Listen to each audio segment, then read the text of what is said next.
Chapter 14. Flash Fire. Without changing his position, Joe moved enough so he could whisper to his brother. "Somebody's watching us," he murmured, "waiting for us to show ourselves." Frank, after considering for a moment, placed his own lips close to Joe's ear and replied, "Check. We'll outwait him." Straining their eyes vainly against the darkness, Frank and Joe examined the break in the woods which marked the exit from the path. All they could make out, however, was the dark clump of bushes where the intruder must be hidden. Whoever he was keeping just as still and silent as they were. Abruptly, the loud voices of Donner and Weber in the cabin could be heard once more. Their remarks were no longer muffled. "We'll get some money pretty soon," Donner's voice rumbled. "I'm desperate enough to take a chance." After a pause, Weber's irritable tones were heard in reply. "I'll attend to the boys. Nothing can go wrong this time." Hearing these words, Frank frowned to himself, puzzled. Were he and Joe and Chet the boys that these two were talking about? Before the youth could make up his mind, there was a rusty squeaking sound, and the door of the cabin was thrown open. For an instant, the lawyer's small, plump figure and Donner's tall, commanding one were outlined against the light of the two kerosene lanterns within. And then the door was closed, and the lawyer crossed the clearing. He made no attempt to soften his footsteps. Frank's keen eyes suddenly spotted an abrupt, blurred movement in the dark bushes at the entrance to the trail. Whoever was hiding there was hiding from Weber as well as from them. In another moment, the lawyer had entered the woods. His footsteps quickly receded in the darkness. Still warily watching the bushes, Frank and Joe saw a man step out. For a moment he stood still, a dark form barely silhouetted against the faint glow of the starlight. Then soundlessly he entered the woods on the trail of the retreating Weber. "He's spying on Weber," Joe whispered. "Shall we tail the two of them and see what happens?" "No," Frank decided quickly. "Let's stick to our plan of staying here and waiting for Colonel Thunder to show up." Slowly, silently, the night wore on. The constellations changed their positions in the sky, and in the east a pale glow appeared. At last a crescent moon showed itself above the trees. A light but chilly breeze sprang up. Although the night was clear, the heavy early morning dew of the mountains now covered everything. The boys' clothing, in particular their shoes and pant cuffs, were drenched from the long walk. Now the rest of their clothing felt damp as the cold breeze chilled them. Their legs were cramped from the long wait, and they could see their breaths in the pale light thrown by the new moon.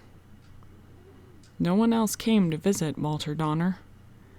At last the crack of light outlining the door of the little cabin could no longer be seen.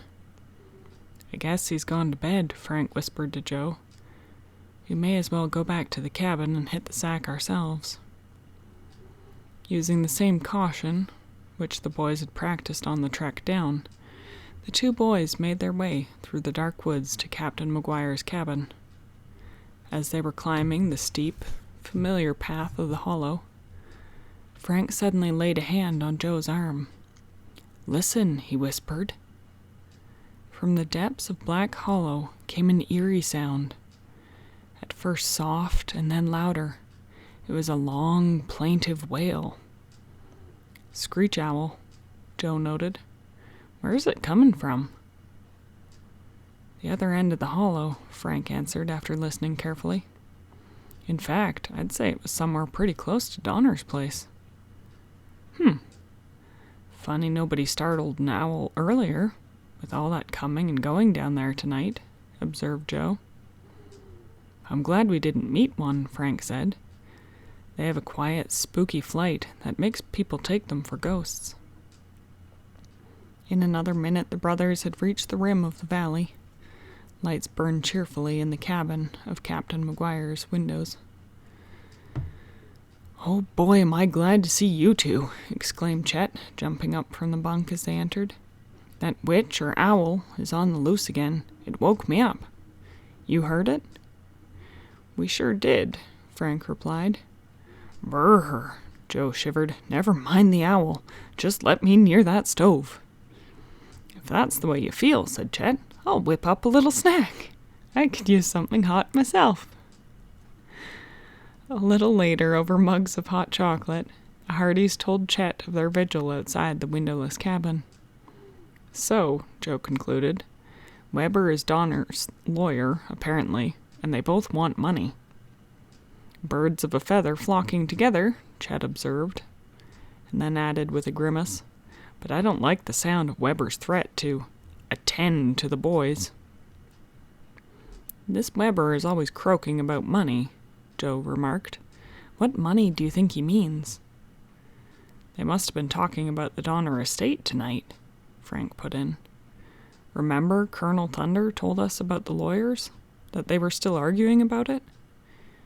And Donner says he was tired of waiting, that he was getting desperate."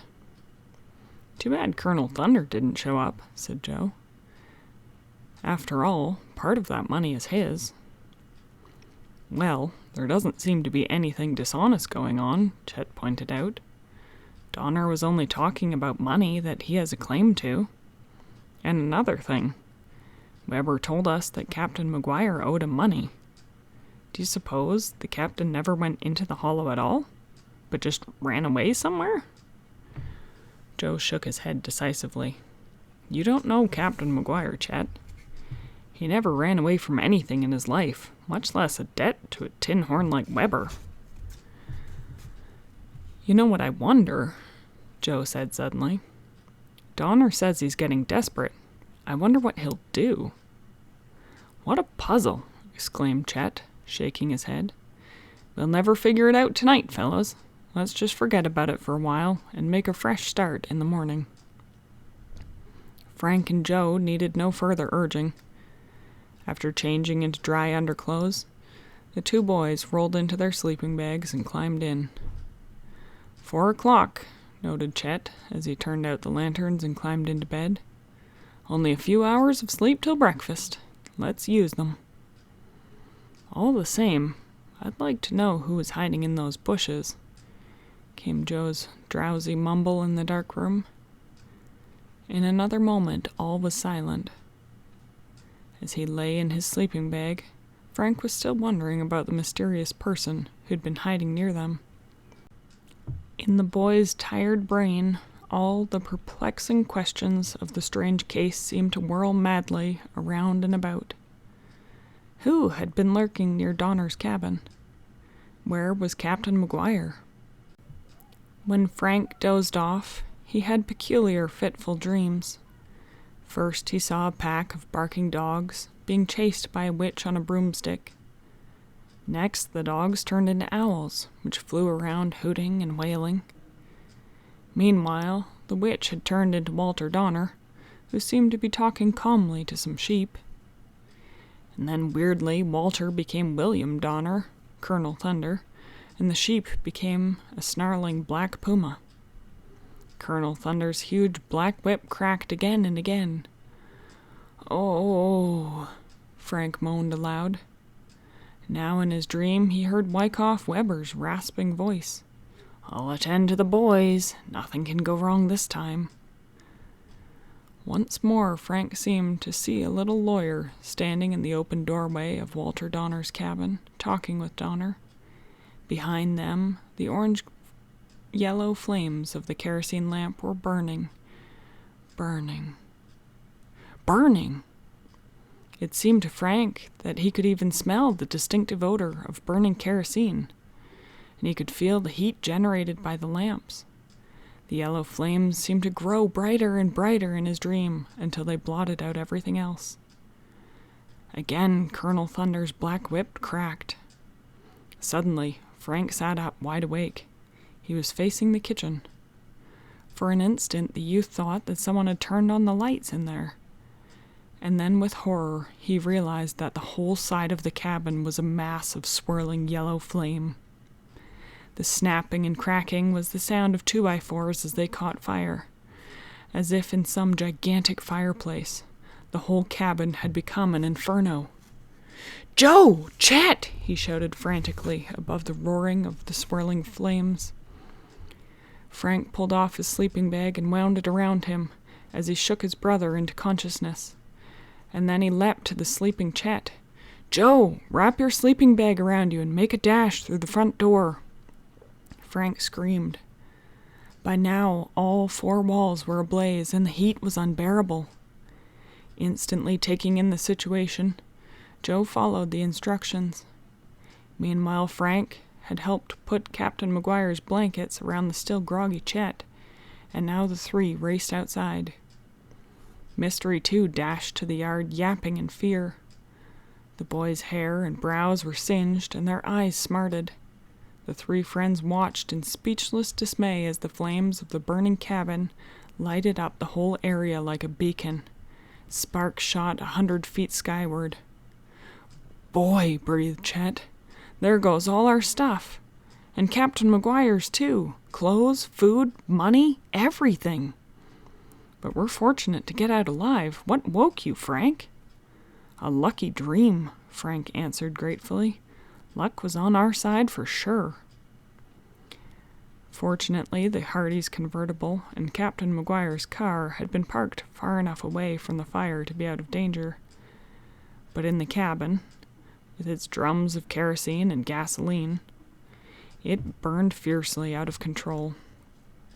"No use driving anywhere to get help," said Frank. "No equipment could get here in time." The trio, bundled in their blankets, stared at the flaming cabin. "The walls seemed to all go up at once," Frank remarked to the others. "It wasn't as if the fire had started in the kitchen and spread to the living room. Everything went up at once." Joe looked grim. No fire could start that way. Unless it was deliberately set by someone. End of chapter 14.